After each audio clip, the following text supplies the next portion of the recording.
Subscribe कीजिए हमारा channel crazy GK trick और लेटेस्ट वीडियो नोटिफिकेशन के लिए इस बेल आइकन को दबाएं। Hello friends, welcome to crazy GK trick. दोस्तों, इस वीडियो में हम डिस्कस करेंगे भारत की जनगणना 2011 के आंकड़ों को। काफी स्टूडेंट ने रिक्वेस्ट की थी कि सर इस टॉपिक से आजकल ज्यादा एग्जाम में क्वेश्चन पूछे जा रहे हैं, तो इस टॉपिक पे वीडियो बनाया जाए। तो चलिए फ्रेंड्स, अच्छे से हम समझेंगे इस टॉपिक को, सारे इंपॉर्टेंट पॉइंट्स आपको बताऊंगा। देखिए, ये जो टॉपिक है आपको इसको प्रैक्टिकली समझना होगा। इस चीज को ट्रिक से याद करने की बिल्कुल भी जरूरत नहीं है। हमको पता होना चाहिए कि किस राज्य की जनसंख्या सबसे ज्यादा है, किस राज्य की जनसंख्या सबसे कम है। इसको हम प्रैक्टिकली सोच सकते हैं और समझ सकते हैं। देखिए, लास्ट में मैंने एक very important question answer test भी रखा आपके लिए, जो इस टॉपिक से लास्ट ईयर एग्जाम्स में क्वेश्चन पूछे गए हैं। वो सारे क्वेश्चन मैंने टेस्ट में इंक्लूड करें, तो अच्छे से टेस्ट लगाइएगा। टेस्ट लगाने के लिए जो लिंक है वो मैंने डिस्क्रिप्शन में दे रखी है, आप वहां से टेस्ट लगा सकते हैं, प्रैक्टिस कर सकते हैं। चलिए फ्रेंड्स, हम वीडियो को स्टार्ट करते हैं। देखिए फ्रेंड्स, भारत में जनगणना की शुरुआत कब हुई थी? 1872 में लॉर्ड मेयो के कार्यकाल से भारत में जनगणना की शुरुआत हुई। नियमित रूप से जनगणना की बात करते हैं तो 1881 से चालू हुई। और विश्व में सबसे पहली जनगणना कराने का श्रेय किसको जाता है? स्वीडन को जाता है। स्वीडन ने सबसे पहले सिस्टमेटिक तरीके से जनगणना कराई थी 1749 में। भारत में जनगणना संगठन ही है जो जनगणना संबंधित कार्य कराता है और आंकड़ों को प्रस्तुत करता है। और इसका सबसे उच्च अधिकारी जो होता है वो कौन होता है? Registrar general and census commissioner of India. Bharat का महापंजीयक एवं जनगणना आयुक्त होता है। कौन है? अभी हाल ही में डॉक्टर सी चंद्रमौली है। 2011 की जनगणना के जो आंकड़े प्रस्तुत करे थे वो इन्होंने ही प्रस्तुत करे थे। 2011 में 15वीं जनगणना हुई। स्वतंत्र भारत की कौन सी जनगणना थी? ये 7वीं जनगणना थी। जनगणना आकलन रिपोर्ट के अनुसार भारत जो है वो विश्व का सबसे युवा देश है। वेरी वेरी इंपॉर्टेंट क्वेश्चन है ये, यूपीपीसीएस में पूछा गया था क्वेश्चन। वर्ष 2020 में भारतीयों की औसत उम्र कितनी हो जाएगी? 29 वर्ष हो जाएगी। तो ये पता होना चाहिए आपको। 2011 के अंतिम आंकड़ों के अनुसार भारत की जनसंख्या कितनी है? 121 करोड़ है, जो कि विश्व की कुल जनसंख्या का 17.5% है, 17.5% है। ओके। 2001-2011 के बीच में भारत की जनसंख्या की दशकीय वृद्धि जो हुई है, इन 10 सालों में जो जनसंख्या में वृद्धि हुई है वो कितनी हुई है? 17.7% हुई है। ठीक है, तो देखिए दोनों बिल्कुल मिलते जुलते हैं। देखिए फ्रेंड्स, आगे हम बात करते हैं कि नगरीय जनसंख्या कितनी है भारत में और ग्रामीण जनसंख्या कितनी है। तो 2011 की जनगणना के अनुसार देश की कुल जनसंख्या में नगरीय जनसंख्या जो है वो 31.2% है। वो लोग जो नगर में निवास करते हैं वो 31.2% है मात्र, जबकि ग्रामीण जनसंख्या जो है वो 68.8% है।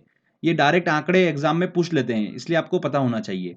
राष्ट्रीय जनसंख्या नीति 2000 के अंतर्गत जनसंख्या में स्थिरता प्राप्त करने के लिए सरकार ने जो लक्ष्य लिया था वो क्या लिया था? 2045 का लिया था। पर हाल ही में उसको बढ़ाकर कितना कर दिया गया है? 2070 कर दिया गया है। पहले 2045 का लक्ष्य लिया गया था, फिर हाल ही में चेंज करके क्या कर दिया गया? 2070 कर दिया गया। 2070 तक जनसंख्या में स्थिरता प्राप्त करने का लक्ष्य लिया गया। देखिए, आगे हम एक एक करके सभी आंकड़ों को डिस्कस करते हैं। सबसे पहले हम जनसंख्या पॉपुलेशन की बात करते हैं। तो ऊपर वाले सेक्शन में हम देखिए राज्यों को डिस्कस करेंगे, नीचे वाला सेक्शन में हम केंद्र शासित प्रदेशों को डिस्कस करेंगे। तो सबसे पहले हम बात करते हैं कि सर्वाधिक जनसंख्या वाला राज्य कौन सा है।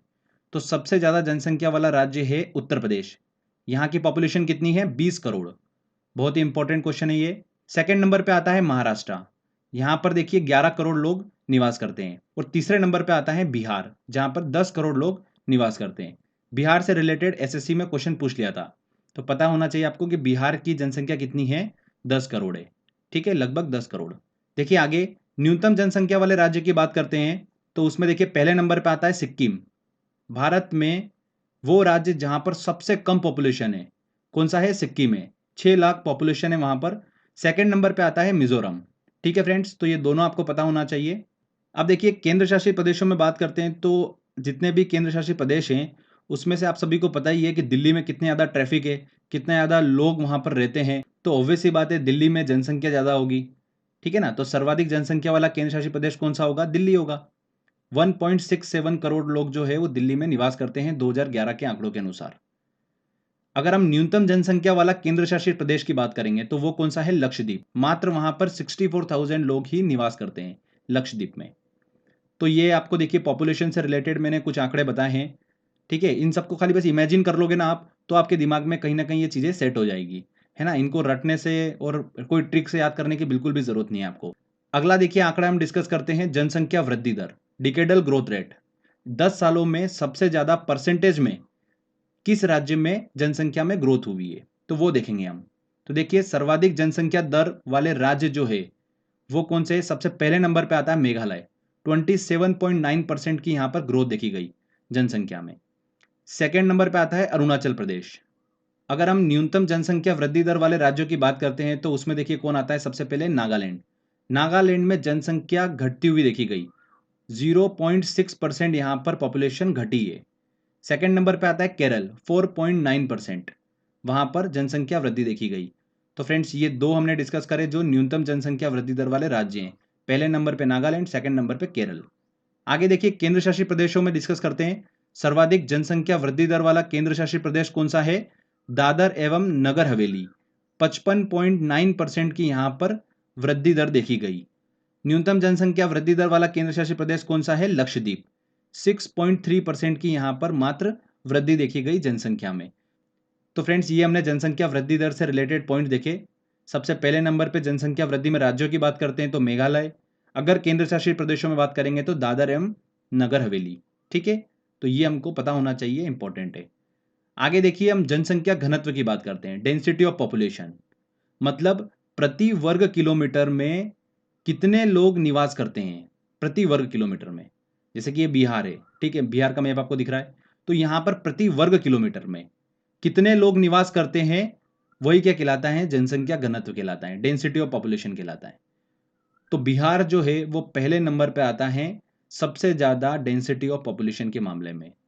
वहां पर प्रति वर्ग किलोमीटर में 1106 लोग निवास करते हैं। ये राज्यों की बात कर रहा हूं मैं, है ना। केंद्र शासित प्रदेशों को हम अलग से डिस्कस कर रहे हैं, राज्यों को हम अलग से डिस्कस कर रहे हैं, ठीक है, क्योंकि एग्जाम में सेपरेट सेपरेट क्वेश्चन पूछे जाते हैं। तो जनसंख्या घनत्व क्या होता है समझ लिया आपने, डेंसिटी ऑफ पॉपुलेशन क्या होता है? प्रति वर्ग किलोमीटर में रहने वाले, निवास करने वाले व्यक्तियों की संख्या। बिहार में सबसे ज्यादा कितनी? 1106। तो देखिए फ्रेंड्स 2011 की जनगणना के अनुसार देश का जनसंख्या घनत्व कितना है? 382। मतलब देश में प्रति वर्ग किलोमीटर में कितने लोग निवास करते हैं? 382 लोग निवास करते हैं, 382 लोग। तो बस ये आंकड़ा ध्यान रखिएगा, एग्जाम में पूछ लेते हैं इस आंकड़े से रिलेटेड क्वेश्चन। तो जनसंख्या घनत्व हमने समझ लिया। राज्यों और केंद्र शासित प्रदेशों से रिलेटेड सारे पॉइंट डिस्कस करते हैं। सर्वाधिक जनसंख्या घनत्व वाले राज्य की बात करेंगे तो मैंने आपको बताया कौन सा? बिहार। यहां पर प्रति वर्ग किलोमीटर में 1106 लोग निवास करते हैं। सेकंड नंबर पर आता है इसका पड़ोसी राज्य पश्चिम बंगाल, जहां पर 1028 लोग निवास करते हैं। अगर न्यूनतम जनसंख्या घनत्व वाले राज्य की बात करेंगे तो वो कौन सा है दोस्तों? अरुणाचल प्रदेश। वहां पर प्रति वर्ग किलोमीटर में मात्र 17 लोग निवास करते हैं अरुणाचल प्रदेश में। बिहार के कंपैरिजन में देखिए आप कितना कम है, ठीक है। सेकंड नंबर पे आता है मिजोरम। चलिए आगे हम केंद्र शासित प्रदेशों से रिलेटेड पॉइंट देखते हैं। तो सर्वाधिक जनसंख्या घनत्व वाला केंद्र शासित प्रदेश है कौन सा? दिल्ली। वहां पर प्रति वर्ग किलोमीटर में 11,320 लोग निवास करते हैं दिल्ली में। ऑब्वियसली बात है, आपको पता ही है कितनी पॉपुलेशन है वहां पर। न्यूनतम जनसंख्या घनत्व वाला केंद्र शासित प्रदेश की बात करते हैं तो कौन सा है दोस्तों? अंडमान निकोबार द्वीप समूह। वहां पर 46 लोग, 46 लोग जो है वो प्रति वर्ग किलोमीटर निवास करते हैं। तो आपने समझा, चार इंपॉर्टेंट पॉइंट है यहां पर। सबसे ज्यादा जनसंख्या घनत्व वाला राज्य बिहार, सबसे कम जनसंख्या घनत्व वाला राज्य कौन सा है? अरुणाचल प्रदेश। केंद्र शासित प्रदेशों में बात करेंगे तो दिल्ली पहले नंबर पर है और अंडमान निकोबार द्वीप समूह सबसे न्यूनतम जनसंख्या घनत्व वाला केंद्र शासित प्रदेश है। देखिए अगला जो आंकड़ा आता है वो आता है हमारा लिंगानुपात, सेक्स रेशियो। ये क्या होता है इसको भी समझ लीजिए। देखिए सेक्स रेशियो क्या होता है? प्रति 1000 पुरुष पर महिलाओं की संख्या कितनी है, वही कहलाता है सेक्स रेशियो। तो सर्वाधिक सेक्स रेशियो वाला राज्य कौन सा है? केरल है। वहां पर प्रति 1000 पुरुषों पर महिलाओं की संख्या कितनी है? 1084 है, 1084। तो पहले नंबर पर आता है सेक्स रेशियो में केरल। सेकंड नंबर पर आता है तमिलनाडु। अगर हम न्यूनतम सेक्स रेशियो वाले राज्य की बात करेंगे तो पहले नंबर पर आता है हरियाणा, ठीक है, ये इंपॉर्टेंट है। सेकंड नंबर पर आता है जम्मू कश्मीर।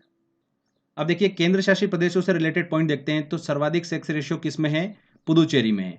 वहां पर प्रति 1000 पुरुषों पर महिलाओं की संख्या कितनी है? 1037 है। अगर न्यूनतम सेक्स रेशियो वाला केंद्र शासित प्रदेश की बात करेंगे तो वहां पर आता है नंबर दमन और दीव का। वहां पर 1000 पुरुष पर महिलाओं की संख्या कितनी है? 618 है मात्र। तो ये देखिए हमने लिंगानुपात से रिलेटेड सारे पॉइंट समझे। अब देखिए एक आंकड़ा ध्यान रखिएगा, 2011 के अनुसार देश का जो लिंगानुपात है वो कितना है? 943 है, 943, ठीक है। पर 1000 पुरुष पर देश में कितनी महिलाएं हैं? 943 महिलाएं। तो ये 2011 के आंकड़ों के अनुसार। आगे देखिए हमारा अगला आंकड़ा आता है साक्षरता दर, लिटरेसी रेट, और ये बहुत इंपॉर्टेंट है, यहाँ से काफ़ी क्वेश्चन बनते हैं एग्जाम में। तो साक्षरता दर क्या होती है पहले हम समझ लेते हैं, उसके बाद हम राज्यों और केंद्र शासित प्रदेशों की बात करेंगे। तो क्या होती है देखिए, भारत में नंबर ऑफ लिटरेट पर्सन, साक्षरों की संख्या, अपॉन में 7 वर्ष से अधिक आयु वाली जनसंख्या, टोटल जनसंख्या नहीं लिए, 7 वर्ष से अधिक आयु वाली जनसंख्या लिए। क्यों? क्योंकि माना जाता है कि 7 वर्ष से अधिक आयु वाली जनसंख्या जो है वो पढ़ लिख सकती है, इसीलिए यहां पर 7 वर्ष को बिल्कुल स्पेसिफाई किया है। वेरी इंपॉर्टेंट है, एसएससी में क्वेश्चन पूछा गया था यहां से, इसको ध्यान रखिएगा, ठीक है। तो इसके रेशो को क्या बोलते हैं? साक्षरता दर बोलते हैं। अगर हम 2011 के आंकड़ों की बात करते हैं कि भारत की लिटरेसी रेट क्या है, तो कितना है? 73% है। तो लगातार भारत में साक्षरता दर जो है, लिटरेसी रेट जो है वो बढ़ रहा है, कंटिन्यूसली बढ़ रहा है। चलिए अब राज्यों की बात करते हैं। तो सर्वाधिक साक्षरता दर वाला राज्य कौन सा है? केरल है। बहुत ही इंपॉर्टेंट क्वेश्चन है ये, एग्जाम में देखिए काफी बार पूछा जाता है।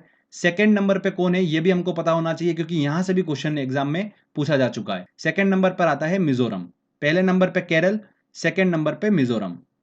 अगर हम न्यूनतम साक्षरता दर वाले राज्य की बात करते हैं तो पहले नंबर पर आता है बिहार, ठीक है, और सेकंड नंबर पर कौन सा आता है? अरुणाचल प्रदेश। अब देखिए फ्रेंड्स, 2 पॉइंट ध्यान से सुनिएगा। सर्वाधिक पुरुष साक्षरता दर वाले राज्य की बात करूंगा तो केरल और मिजोरम बिल्कुल एज इट इज रहेंगे। न्यूनतम पुरुष साक्षरता दर वाले राज्य की बात करूंगा तो बिहार और Arunachal Pradesh as it is रहेंगे, ठीक है। पुरुष में भी कोई चेंजेस आपको देखने को नहीं मिलेगा, एज इट इज बिल्कुल जो बताया मैंने वही रहेगा। महिला साक्षरता दर वाले राज्य की बात करूंगा तो सर्वाधिक में भी वही रहेंगे, केरल और मिजोरम। न्यूनतम में देखिए चेंजेस देखने को मिलेगा आपको। न्यूनतम महिला साक्षरता दर वाला राज्य बिहार पहले नंबर पर, सेकंड नंबर पर चेंज हो जाता है, यहां पर राजस्थान आ जाता है। अरुणाचल प्रदेश की जगह क्या आ जाता है? राजस्थान आ जाता है। तो इस चीज का ध्यान रखिएगा। केंद्र शासित प्रदेशों की बात करते हैं तो सर्वाधिक साक्षरता दर वाला केंद्र शासित प्रदेश कौन सा है? लक्षद्वीप है, 91.8%। न्यूनतम साक्षरता दर वाला केंद्र शासित प्रदेश कौन सा होगा? वो है दादर एवं नगर हवेली, 76.2%। तो ये मैंने आपको साक्षरता दर, लिटरेसी रेट से रिलेटेड पॉइंट बताए इंपॉर्टेंट, बहुत क्वेश्चन बनते हैं यहां से। एक और पॉइंट एग्जाम में पूछा जाता है कि स्त्री और पुरुष साक्षरता में सबसे अधिक अंतर किस राज्य में है? तो वो राजस्थान में। राजस्थान में पुरुष साक्षरता जो दर है वो कितनी है? 79.2% है, और महिला साक्षरता जो दर है वो कितनी है? 52.1%। तो इन दोनों का जो डिफरेंस है वो कितना आता है? 27.1%। तो स्त्री और पुरुष साक्षरता में सबसे अधिक अंतर राजस्थान में है, इस चीज को भी आप ध्यान रखिएगा। आगे देखिए हम बात करते हैं कि 2011 की जनगणना के अनुसार देश में अनुसूचित जाति एससी की संख्या कितनी है? लगभग 20 करोड़ है। कितनी है दोस्तों? लगभग 20 करोड़। सबसे ज्यादा एससी जनसंख्या वाला राज्य और केंद्र शासित प्रदेश की बात करते हैं हम दोनों में, तो पहले नंबर पर आता है उत्तर प्रदेश, सबसे ज्यादा एससी जनसंख्या है, ठीक है। अगर हम प्रतिशतता में बात करते हैं, सबसे ज्यादा एससी जनसंख्या प्रतिशतता वाला राज्य और केंद्र शासित प्रदेश कौन सा है? तो वो है पंजाब। पंजाब में 31.9% जो है जनसंख्या एससी जनसंख्या है। आगे देखिए 2011 की जनगणना के अनुसार देश में अनुसूचित जनजाति की बात करते हैं, एसटी की संख्या की बात करते हैं, तो लगभग कितनी है? 10 करोड़ पॉपुलेशन है। सबसे ज्यादा एसटी जनसंख्या वाला राज्य और केंद्र शासित प्रदेश जो है वो कौन सा है? मध्य प्रदेश है। ये एग्जाम में क्वेश्चन पूछा गया था मध्य प्रदेश से। सबसे ज्यादा एसटी जनसंख्या प्रतिशतता वाला राज्य और केंद्र शासित प्रदेश की बात करते हैं तो नंबर आता है लक्षद्वीप का। लक्षद्वीप पहले स्थान पर है प्रतिशतता के मामले में। तो ये भी काफी इंपॉर्टेंट है, एग्जाम में यहां से भी क्वेश्चन निकल कर आते हैं। फ्रेंड्स, यहां पर हमारा थ्योरी वाला सेक्शन कंप्लीट होता है। चलिए अब हम टेस्ट की ओर चलते हैं। सारे इंपॉर्टेंट क्वेश्चन है टेस्ट में, अगर आप वो सारे क्वेश्चन सॉल्व कर लेते हैं मतलब एग्जाम में इस टॉपिक से क्वेश्चन आपका बिल्कुल 100% सॉल्व होगा, ठीक है। चलिए टेस्ट हम स्टार्ट करते हैं। देखिए फ्रेंड्स, पहला क्वेश्चन है, भारत में पहली बार जनगणना कब हुई थी? कब हुई थी? 1872 में, लॉर्ड मेयो के कार्यकाल में शुरुआत हुई थी इसकी, और सिस्टमेटिक तरीके से 1881 से चालू हुई थी। भारत में पहली बार जनगणना किसके कार्यकाल में संपन्न हुई थी? लॉर्ड मेयो के कार्यकाल में। 2011 की जनगणना के अनुसार भारत की जनसंख्या कितनी है? कितनी है? 121 करोड़। देखिए क्वेश्चन है, 2011 की जनगणना के अनुसार विश्व की कुल जनसंख्या में भारत की भागीदारी है लगभग कितना है? विश्व की कुल जनसंख्या का 17.5% भारत की जनसंख्या है, बी आंसर। 2011 की जनगणना स्वतंत्रता प्राप्ति के बाद की कौन सी जनगणना है? कौन सी जनगणना है स्वतंत्रता प्राप्ति के बाद में? 7वीं जनगणना। जनगणना कितने वर्ष में एक बार की जाती है? कितने वर्षों में? 10 वर्षों में एक बार की जाती है। अगली जनगणना कब होनी है? 1921 में। ठीक है, चलिए अगला क्वेश्चन लेते हैं। 2011 की जनगणना के अनुसार किस राज्य की आबादी सबसे अधिकतम है? किस राज्य की है? उत्तर प्रदेश की। उत्तर प्रदेश की आबादी कितनी है? 20 करोड़ है। सेकंड नंबर पे कौन आता है? महाराष्ट्र। और तीसरे नंबर पे कौन आता है? बिहार। जनसंख्या के आकार की दृष्टि से भारत का सबसे छोटा राज्य कौन सा है? सबसे छोटा राज्य कौन सा है? सिक्किम है। देखिए अगला, 2011 की जनगणना के अनुसार उत्तर प्रदेश की जनसंख्या भारत की जनसंख्या की कितनी प्रतिशत है? कितनी प्रतिशत है? 16.5%। ठीक है, आप भी निकाल सकते हो। भारत की जनसंख्या 121 करोड़, उत्तर प्रदेश की जनसंख्या लगभग 20 करोड़। परसेंटेज आप खुद निकाल सकते हो। चलिए अगला क्वेश्चन लेते हैं। देखिए क्वेश्चन है, 2011 की जनगणना के अनुसार भारत में निम्नलिखित राज्य में से सबसे अधिक जनसंख्या घनत्व वाला राज्य कौन सा है? डेंसिटी ऑफ पॉपुलेशन सबसे ज्यादा बिहार में। D answer. लिंगानुपात का परिकलन कैसे किया जाता है? देश में प्रति 1000 पुरुष पर महिलाओं की संख्या कितनी है? वही क्या कहलाता है? सेक्स रेशियो कहलाता है। सी आंसर सही होगा। देखिए अगला क्वेश्चन है, सन 2011 की जनगणना के अनुसार ग्रामीण जनसंख्या का सबसे अधिक अनुपात किस राज्य से है? देखिए ग्रामीण जनसंख्या का अनुपात किस राज्य सबसे अधिक है? हिमाचल प्रदेश। इस चीज को आप ध्यान रखिएगा। 68.8% तो ग्रामीण जनसंख्या पूरे देश में आपको बताया मैंने, और 31.2% ये नगरीय जनसंख्या है। तो ये भी आंकड़े आपको आना चाहिए। अगला है, 2011 की जनगणना के अनुसार भारत की कुल जनसंख्या में नगरीय जनसंख्या का कितना प्रतिशत है? नगरीय जनसंख्या कितना है? 31.2%।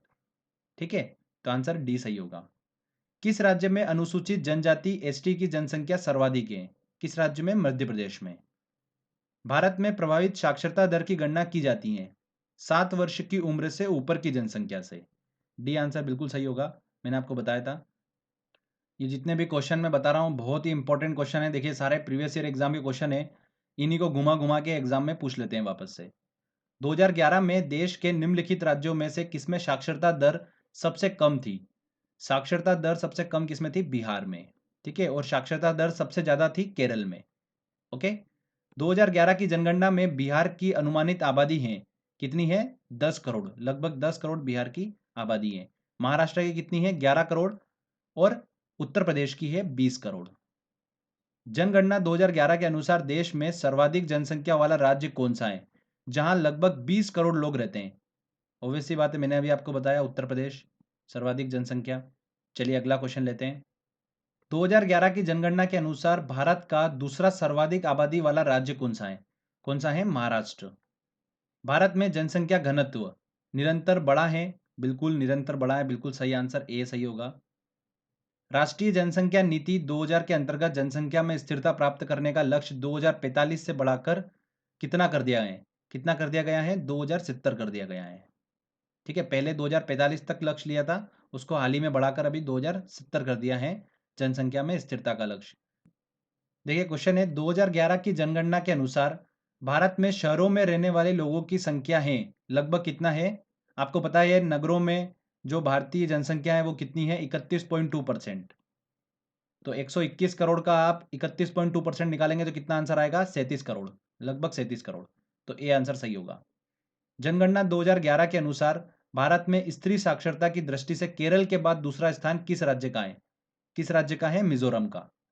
जनगणना आकलन रिपोर्ट प्रदर्शित करती है कि भारत विश्व का सबसे युवा देश है। वर्ष 2020 में भारतीयों की औसत उम्र कितनी होगी? कितनी होगी? 29 वर्ष। आबादी की वृद्धि दर का तात्पर्य किससे होता है? देखिए आबादी की वृद्धि दर देखना है तो जन्म और मृत्यु दरों के बीच अंतर ही क्या बताती हैं? आबादी की वृद्धि दर बताती है। किस राज्य में महिला साक्षरता दर सबसे अधिक है? महिला साक्षरता दर सबसे अधिक कहां पर है? केरल में। पुरुष साक्षरता दर भी सबसे अधिक केरल में ही है। ओके, भारत में जनसंख्या के घनत्व की परिभाषा की जाती है। जनसंख्या घनत्व प्रति वर्ग किलोमीटर में व्यक्तियों की संख्या ही क्या कहलाती है? जनसंख्या घनत्व कहलाती है। D answer. भारत में सबसे घनी आबादी वाला राज्य है। सबसे घनी आबादी मतलब डेंसिटी ऑफ पॉपुलेशन, जनसंख्या घनत्व, किसमें? बिहार में। 2011 के अंतिम जनगणना परिणाम के अनुसार भारत में जनघनत्व क्या है? जनघनत्व कितना है? 382। उस राज्य का नाम बताइए जिसमें जनघनत्व सबसे कम है। सबसे कम जनघनत्व कहां पर है? अरुणाचल प्रदेश में। मैंने आपको बताया था सबसे कम अरुणाचल प्रदेश में जनसंख्या घनत्व है। चलिए अगला क्वेश्चन लेते हैं। जनगणना 2011 के अनुसार देश में सबसे अधिक घनत्व निम्न में से किसने दर्ज किया है? देखिए यहाँ पर केंद्र शासित प्रदेशों की बात हो रही है, तो केंद्र शासित प्रदेशों में सबसे अधिक जनसंख्या घनत्व कहाँ पर? दिल्ली में। भारत की जनसंख्या में ऋणात्मक वृद्धि दर किस दशक में दर्ज की गई? देखिए फ्रेंड्स, ये बात ध्यान रखिएगा, 1911 से 1921 के बीच में भारत की जनसंख्या में ऋणात्मक वृद्धि दर देखी गई थी। तो ये आपको मैंने पॉइंट उसमें नहीं बताया है, पर इस चीज को ध्यान रखिएगा। P answer. देखिए अगला, न्यूनतम स्त्री पुरुष अनुपात वाले भारतीय राज्य की पहचान करें। मतलब सबसे कम सेक्स रेशियो के मामले में कौन सा राज्य आता है? वो आता है हरियाणा। नेक्स्ट लेते हैं क्वेश्चन। जुलाई 2011 में घोषित जनगणना के आंकड़ों के अनुसार अभी तक गांवों में रहने वाले भारतीयों का प्रतिशत क्या है? कितना है फ्रेंड्स? 68.8%। मतलब लगभग 70%। यहां पर देखिए ऑप्शन जो दे रखा है, सी आंसर।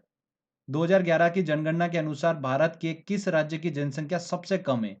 किस राज्य की सबसे कम है? सिक्किम की। 2011 की जनगणना के आंकड़ों के अनुसार निम्न में से कौन सा कथन सही नहीं है? समग्र साक्षरता दर बढ़ी है, बिल्कुल सही बात है। केरल की साक्षरता दर सबसे अधिक है, बिल्कुल सही है। बिहार की साक्षरता दर सबसे कम है, बिहार की लिटरेसी रेट सबसे कम है, बिल्कुल ये भी सही है। साक्षरों की वृद्धि में पुरुषों की संख्या महिलाओं से अधिक है। देखिए फ्रेंड्स, ये वाला कथन जो है गलत है। 2001 से 11 के बीच में साक्षर पुरुषों की संख्या में जो वृद्धि हुई है वो हुई है लगभग 10 करोड़, और साक्षर महिलाओं की संख्या में जो वृद्धि हुई है वो हुई है लगभग 11 करोड़। तो महिलाओं की संख्या में वृद्धि हुई है। यहां पर क्या बोल रहे हैं? पुरुषों की संख्या महिलाओं से अधिक है, तो गलत कथन है ये। डी आंसर जो होगा इसका सही होगा। देखिए क्वेश्चन है, वर्ष 2011 की जनगणना के अनुसार निम्नलिखित राज्यों में से किस राज्य में स्त्री और पुरुष साक्षरता में सबसे अधिक अंतराल है? किसमें है? राजस्थान में। मैंने आपको बताया था।